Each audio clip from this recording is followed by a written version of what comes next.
మీ సొంత ఇంటి కలకు అసలైన నేస్తం బీబీజీ ఇండియా. అమరావతిలో నికార్సైన ప్రాపర్టీ కోసం కాంటాక్ట్ 0406903224. మొన్నంటికి మొన్న అమీర్పేటలో ఓ ఇంట్లో వాషింగ్ మిషన్ పేలిపోయింది.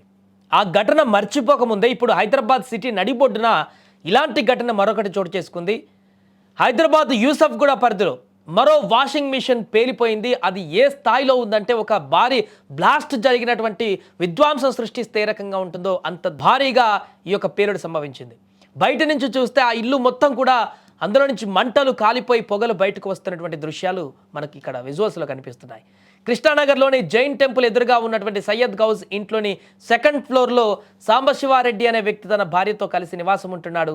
ఆ సందర్భంలో పేలినటువంటి దృశ్యాలు ఇప్పుడు మనం చూస్తున్నాం. కొంత ఇబ్బందికరంగా ఉన్నటువంటి వీడియోలు అయినప్పటికీ కూడా అక్కడ జరిగినటువంటి విషయాన్ని మనం చూడాలి కాబట్టి, తెలియచేయాలి కాబట్టి ప్రజలందరికీ చూస్తున్నాం. పూర్తిగా అది పేలిపోయి ఇంట్లో నుంచి బయటకు వచ్చినటువంటి పొగ అవతల వాళ్ళు చూసి ఏదో పెద్ద బ్లాస్ట్ జరిగింది, ఆ ఇల్లంతా కూడా మంటల్లో కాలిపోతుంది అనేటువంటి భావన కలిగింది. ఉదయం 7:30 జరిగింది ఇది. నిన్న వాషింగ్ మిషన్ నుంచి ఒక్కసారిగా మంటలు భారీగా వచ్చాయి. ఆ తర్వాత వెంటనే పొగతో పాటు పెద్ద శబ్దంతో washing machine motor పేలిపోయింది.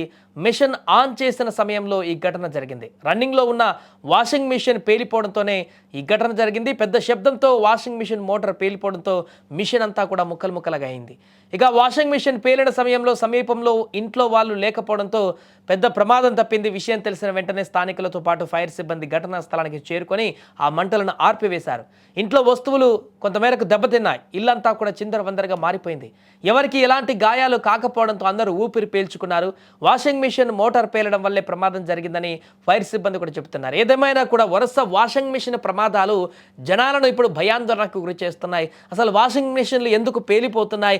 Washing machine ఇంట్లో వాడుతున్నటువంటి వారందరూ కూడా ఇప్పుడు కొంత భయాందోళనకు గురయ్యేటువంటి పరిస్థితి ఏర్పడింది. ఎందుకంటే ఎక్కువ లోడ్ కారణంగా ఈ పేలుడు సంభవిస్తున్నాయా, లేకుంటే వాషింగ్ మిషన్లలో ఆ యొక్క తయారీలోనే ఏమైనా నాణ్యత లోపాలు ఉన్నాయా, లేకుంటే ఇంకేదైనా కారణాలు ఏమైనా ఉన్నాయా అనేటువంటి విషయంపైన ఇప్పుడు అధ్యయనం చేయాల్సిన పరిస్థితి ఏర్పడింది. ఎందుకంటే ఏదో ఒకటి ఎప్పుడో ఒకసారి జరిగితే అది ఇతరతర కారణాల చేత అనుకోవచ్చు. వరుసగా జరుగుతున్నటువంటి ఘటనలు ఇవి చూసాం. మొన్న మధ్యలో రిఫ్రిజిరేటర్లకు సంబంధించిన అలాంటి ఘటన కనపడింది, వాషింగ్ మిషన్కి సంబంధించిన ఘటన కనపడింది. మరలా అలాంటిదే ఇప్పుడు రిపీట్ అయింది. అంటే కరెంటు సరఫరాలో సంబంధించి ఏమన్నా ఒడిదుడుకులు ఉంటే అట్లన్నా జరుగుతుందా ఏంటనేటువంటి విషయానికి సంబంధించి ఒక కంక్లూజన్ అయితే రావాల్సిన పరిస్థితి ఉంది. ఎందుకంటే చాలామంది సామాన్యులలో ఇప్పుడు ప్రతి ఇళ్లలో కూడా వాషింగ్ మిషన్ అనేది కామన్ అయిపోయింది. హైదరాబాద్లో ముఖ్యంగా అయితే నగరాలలో వాషింగ్ మిషన్ ఖచ్చితంగా ఉంటుంది చాలామంది ఇళ్లలో.